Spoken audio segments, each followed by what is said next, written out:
السلام عليكم ورحمة الله وبركاته. معكم أختكم نينا جيمر، واليوم جاي أسوي رياكشن على فيديوهات مرعبة وما لها أي تفسير، فلا تنسوا اللايك والتعليق والاشتراك والنشر، ويلا نبدأ. It's raining, it's pouring, the old man is snoring. He went to bed and bumped his head, couldn't get up in the morning. It's raining, it's pouring, the old man is snoring. فيديو من مصدر مجهول انتشر في تيك توك. الرجال صحي في آخر الليل على صوت شيء جاي من تحت السرير، واللي شافه سبب له صدمة.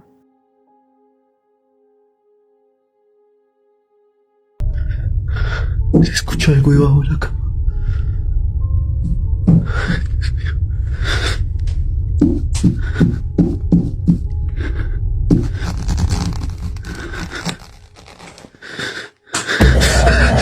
الرجال قاعد يطالع تحت السرير، بس ما لقي شيء يفسر الصوت الغريب اللي سمعه. بس بعدين مخلوق غريب طلع في وجهه. بعدها الفيديو توقف. أنا ما أقول إنه ذا الفيديو حقيقي، بس بصراحة منظر الشيء ذا كان يخوف، فحقيقي أو لا أبخليكم أنتوا اللي تقرروا.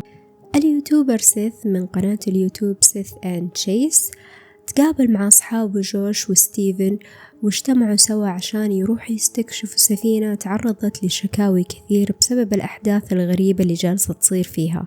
هذه السفينة قديمة، ما كانت تستخدم للحرب، بل كانت تستخدم لعلاج المرضى اللي تضرروا في الحرب. كانوا يساعدوا المتضررين من الشعب ومن نفس طاقم السفينة. يقال إنه تقريبا 400 شخص مات على متن السفينة هذه، من ضمنهم رجال ونساء وأطفال. واليوم يتم استخدام السفينة هذه كمتحف للزوار. كثير من الموظفين ومن الزوار يقولوا إنهم شافوا أو سمعوا أشياء غريبة ما لها أي تفسير. والشخص المسؤول عن السفينة جلس يفسر لسيث وأصحابه إنه في روح معينة هي اللي دائما تكون متواجدة، وهي قائدهم، وينادونه بشيف. شيف هذا طبعا كان قائد، بس ذا الشخص مات مرة من زمان. And this is, I think, where the chief hangs out. You think the chief is here? Well, I think the chief hangs out in here now. Okay.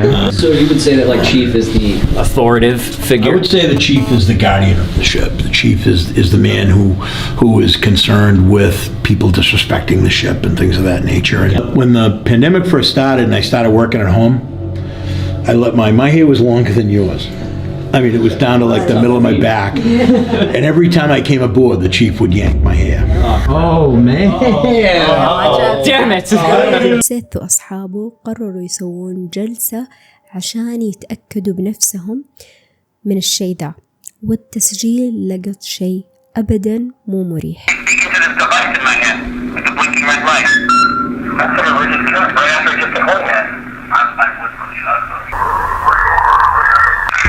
We are a what? We are something clear as day. Yeah. That's so vocal too. Yeah.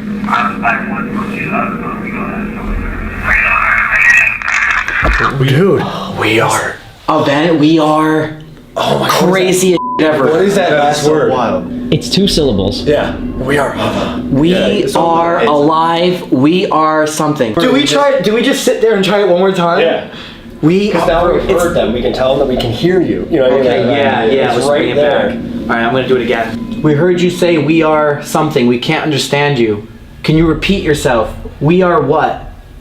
Can the chief come down here and talk to us? Chief, if you're here watching us, can you tell us your name?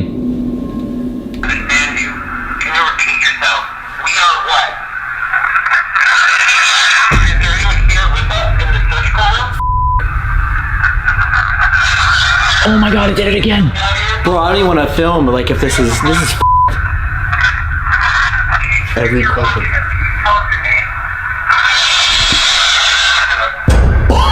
Oh my god.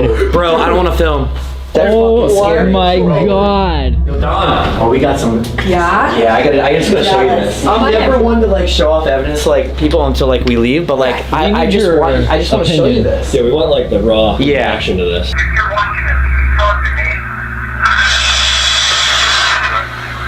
Yeah, we've heard that before. You've heard them get pissed off like this before? الجروب يعتقدون إنهم قدروا يتواصلوا مع الروح الموجودة في السفينة والملقبة بلقب شيف، بس شكلهم مرة زعلوا لأنه الأصوات اللي موجودة في التسجيل أبدا مو مريحة. بعدها راحوا الغرفة يقال إنها أكثر غرفة يكون متواجد فيها، استخدموا الكاميرا والمسجل اللي دايما نشوفها في أفلام، وبدأوا يكلموا الروح هذه اللي ساكنة في السفينة. Who's following us here? And why are you screaming?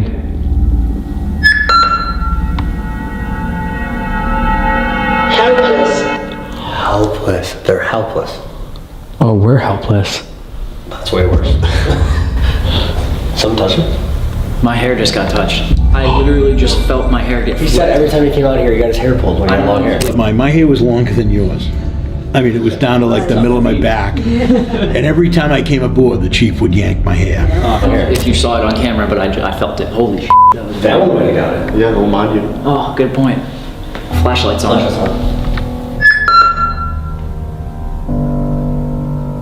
Helpless. Helpless. They're helpless. Oh, we're helpless. نفس الشيء اللي تعرض له ستيفن تعرض له المسؤول عن السفينة، لأنه مسك شعره بنفس الشيء. قبل ما ننتقل للقطة الجاية، يقال كمان إنه كان في روح لأم وبنتها برضو في السفينة هذه. بعدها لما جلسوا يراجعوا الفيديو اللي سجلوه وجلسوا يعدلوا عليه، انتبهوا إنهم لقطوا شيء وهم أصلا ما كانوا عارفين. Maybe we should. Alice. Alice? Alice. A woman's name right after we heard a woman's voice. شفتوا الشيء اللي ورا؟ إذا طالعتوا بتمعن حتقدروا تشوفوا إنه في زي الجسم ورا، كأنه جسم بنت لابسة النورة وتمشي خلفهم. Alice. Alice? Alice. A woman's name right after we heard a woman's voice. Alice? Alice. Woman's name right after we heard a woman's voice.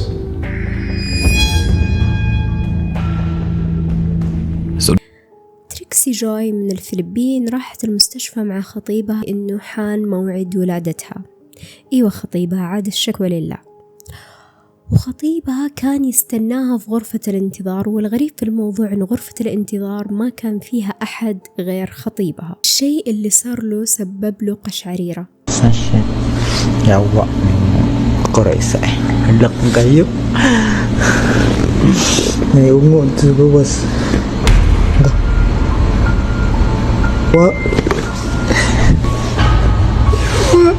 ما كان في أحد في الغرفة، وجلس خطيبها يسمع أصوات غريبة. لما قاعد يطالع السبب ما تحت السرير، شاف رجول بيضة، بس مو البياض العادي، البياض اللي يجي كذا بشحوب. كانت الرجول دي في أقصى الجهة الثانية للغرفة. لما رفع راسه وجلس يطالع في الناحية الثانية ما لقي أحد. طبعا هو قفل الفيديو وهرب من الغرفة. هل تتوقع أن خطيبها فعلا شاف جني، أو إيش المخلوق ذا بالضبط؟ لوري تقول إن واحدة من أقاربهم عمرها تقريبا 10 سنوات سجلت فيديو يخوف، كانت تلعب في غرفتها وتصور ألعاب المطبخ الجديدة حقتها، بس فجأة انفجعت فجعة عمرها. Ahora tengo 2 tenedores así, una rosita, igual que el cuchillo que mostré al principio, no sé si lo mostré al principio, y este tenedor amarillo. Pues tener, que se me está cayendo todo, perdón, se me está cayendo todo. 2 cuchillos amarillos iguales. Tengo esta tacita rosita y esta tacita como fucsia. Huevo, ¿sí?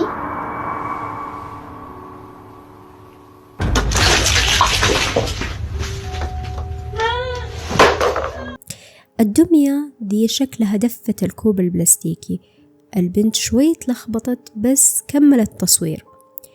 بعدين يد الدمية ارتفعت ونزلت بسرعة كبيرة. البنت هنا شردت وطيرت الكاميرا من الخوف وراحت تنادي أمها. لوري تقول إن الفيديو ذا تصور قبل سنوات والبنت دحين صارت أكبر، بس لسه لليوم تتذكر الموقف اللي صار لها وما عندها أي تفسير عن الشيء اللي صار.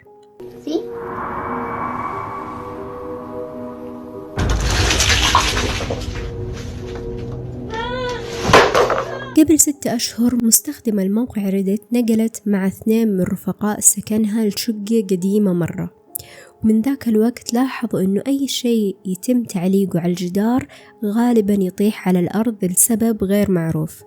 ذا الشيء صار يحصل باستمرار لدرجة إنه ال3 صديقات بدأوا يخافوا بزيادة. في ليلة من الليالي واحدة من البنات ال3 كانت لوحدها للغرفة وحصل شيء ما توقعته.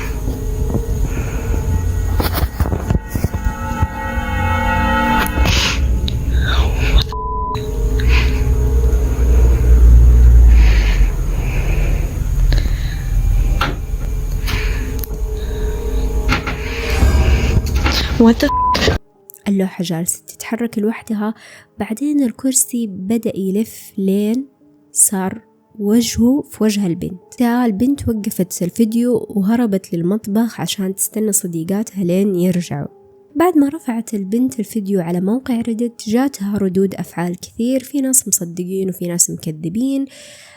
ردود الفعل للناس المكذبين قالوا ممكن إنه فتحة التهوية كانت هي السبب إنه اللوحة تحركت والكرسي تحرك، مع إنه مستحيل إنه هوا يحرك الكرسي. أحس ذا الشيء يعني مو منطقي. عليهم هي إنه الهوا كان جدا ضعيف، لأنها دائما في فترة المساء توطي التهوية. في اليوم الثاني على الساعة 4 المساء أخذت جوالها وصورت فتحة التهوية. هي جالسة تصور لنا، سمعت صوت خارج غرفتها. لما راحت تشيك لقيت إنه في فردة من جزمتها طايحة وسط الدرج. بعدين سمعت صوت ثاني جوة غرفتها. لما دخلت لقيت إنه اللوحة كاملة طاحت من الجدار. إيش رأيكم؟ هل تتوقعوا إنه فعلا بيتها مسكون؟ بخلي القرار لكم. إلى هنا تكون نهاية الحلقة، أتمنى أنكم استمتعتوا فيها. يعطيكم ألف عافية على المشاهدة، لا تنسوا اللايك والتعليق والاشتراك والنشر. والسلام عليكم ورحمة الله وبركاته.